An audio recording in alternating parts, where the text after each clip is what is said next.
Good morning students. Jyoti public senior secondary school online classes में आप सभी लोगों का स्वागत है।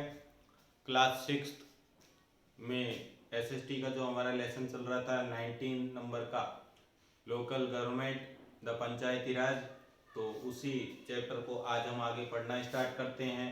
कल हम लोगों ने जो ग्राम पंचायत के कार्य थे उसके बारे में पढ़ा था कि ग्राम पंचायत कौन कौन से कार्य करती है। तो एक होते हैं इसमें स्वैच्छिक कार्य और एक कार्य होते हैं इसमें अनिवार्य कार्य। तो स्वैच्छिक कार्यों के अंदर क्या थे और अनिवार्य कार्यों में क्या थे, तो कल हम लोगों ने अनिवार्य कार्यों के बारे में पढ़ा था। जैसे गांव की जो रोड वगैरह होती हैं, गांव की जो मुख्य जलमार्ग वगैरह होते हैं उनका निर्माण करवाना। दूसरा काम था कि जो गांव के अंदर भूमिगत नालियां और गांव के अंदर जो सड़कें हैं उनका निर्माण करवाना। सेकंड काम था प्रमुख रूप से ग्राम पंचायत का। थर्ड नंबर का जो मेन काम था गांव के अंदर वनारोपण का कार्य करना, वनों को या जंग पेड़ पौधों को लगाने का कार्य। चौथे नंबर का काम था कि गांव के अंदर जो कुएं हैं, टैंक वगैरह हैं, उनका निर्माण करना। पांचवें नंबर का कार्य था कि साफ पेयजल की व्यवस्था करने का कार्य भी जो है ग्राम पंचायत के लिए एक महत्वपूर्ण कार्य है, एक अनिवार्य कार्य है। छठे नंबर का जो काम था वो था कि सड़कों के ऊपर और गांव की जो गलियां होती है उनके ऊपर लाइट वगैरह की व्यवस्था करना। सातवां काम था कि गांव के अंदर जल निकास यानी कि गंदा पानी जो इकट्ठा हो जाता है उसे, और साथ में ही जो पब्लिक हेल्थ है यानी कि सार्वजनिक स्वास्थ्य है उसके लिए समय समय पर टीकाकरण का आयोजन करना, समय समय पर चिकित्सा शिविरों का आयोजन करना, ये सभी अनिवार्य कार्य थे। और साथ में ही ग्राम पंचायत के लेवल पर जो कार्य करने वाले सरकारी कर्मचारी हैं उनके कार्यों पर भी ध्यान रखने का जो प्रमुख कार्य है वह ग्राम पंचायत करती है। और यदि किसी कारण से कोई सरकारी कर्मचारी उचित प्रकार से कार्य नहीं करता है तो उन सरकारी कर्मचारियों के ऊपर बैठे हुए जो उच्च अधिकारी हैं उनसे शिकायत करने का भी अहम कार्य, महत्वपूर्ण कार्य ग्राम पंचायत संपूर्ण करती है, ग्राम पंचायत पूरा करती है। आज हम लोग जो स्वैच्छिक कार्य हैं ग्राम पंचायत के कौन से होते हैं, वैकल्पिक कार्य हैं जो कौन से होते हैं, उनके बारे में आज हम लोग अध्ययन करेंगे। सबसे पहला है ऑप्शनल और वॉलंटियरली फंक्शंस। इसका मतलब यही है स्वैच्छिक कार्य कौन से कार्य ग्राम पंचायत अपने विवेक के अनुसार पूरे करती है। तो देखते हैं, managements of hospitals and maternity centres.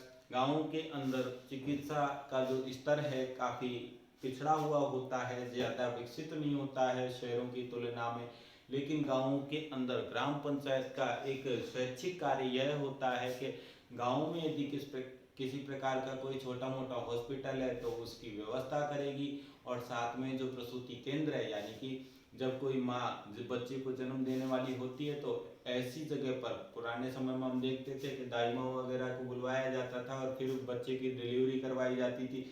लेकिन आज के समय में जो ग्राम पंचायत है उसका एक वैकल्पिक कार्य यह भी है कि वह प्रसूति केंद्रों की स्थापना करने का कार्य करती है और साथ में हॉस्पिटलों का अरेंजमेंट करवाती है ताकि गांव के लोगों को शहरी जो सुविधाएं हैं, चिकित्सा सुविधाएं वो आसानी से ग्राम स्तर पर ही प्राप्त हो सकें और लोगों को गांव से शहर की ओर इन सभी चिकित्सा सुविधाओं के लिए ना जाना पड़े।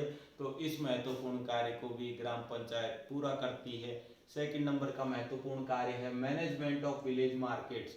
गांव के भीतर बाजारों की व्यवस्था करने का कार्य। गांव एक वैसे ही बिल्कुल छोटा सा इलाका रहता है जिसके अंदर बाजारों का ऐसी जगह निर्माण करवाती है ग्राम पंचायत जहाँ पर की खुली जगह हो, लोग अपने सामान को आसानी से बेच सकें। समय समय पर पशु बाजार का आयोजन करवाया जाता है और मेन मार्केट्स के अरेंजमेंट करवाए जाते हैं ताकि किसी भी गांव के स्तर पर किसी भी प्रकार के सामान को या फसल उत्पादन को बेचने में किसी भी प्रकार की कोई समस्या ना हो पाए।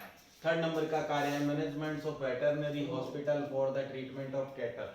ग्रामीण स्तर पर जो पालतू पशु होते हैं उनको बेहतर चिकित्सा सुविधा प्रदान करने के लिए वेटरनरी हॉस्पिटलों का निर्माण करवाया जाता है, पशु चिकित्सा केंद्रों की स्थापना की जाती है ताकि गांव के जो पशु हैं, मवेशी हैं, दुधारू पशु हैं, उनके जो वंश है, किस्म नस्ल है वो बेहतर हो सके, अच्छी और ज़्यादा से ज़्यादा मात्रा में दूध प्रदान करें। और किसी भी प्रकार की यदि कोई बीमारी जानवरों में फैल जाती है तो उनका इलाज वहाँ ग्राम स्तर पर स्थित पशु चिकित्सा केंद्रों पर ही आसानी से हो सके। जानवरों का इलाज करवाने के लिए, हम पालतू पशुओं का इलाज करवाने के लिए शहरी क्षेत्र के या शहरी स्तर पर नहीं जाना पड़े, ये सबसे महत्वपूर्ण जो स्वैच्छिक कार्य है वो भी ग्राम पंचायत संपन्न करती है। चौथे नंबर का जो महत्वपूर्ण बिंदु है वह है supply of good seeds and fertiliser. तो यहाँ कहा जाता है कि जो ग्राम पंचायत है उसका एक महत्वपूर्ण कार्य यह भी है कि ग्राम स्तर लेवल पर यदि कोई जो व्यक्ति है वो अच्छे बीजों की उपलब्धता उसे नहीं हो पा रही है कहीं से, या उसे अच्छा उर्वरक या फर्टिलाइजर प्राप्त नहीं हो पा रहा है, तो ऐसी स्थिति में ग्राम पंचायत का भी एक ये कर्तव्य है कि वह एक ग्रामीण व्यक्ति को बढ़िया क्वालिटी के, अच्छी क्वालिटी के बीज प्रदान करे और साथ में उर्वरक की उसके लिए व्यवस्था करवाए।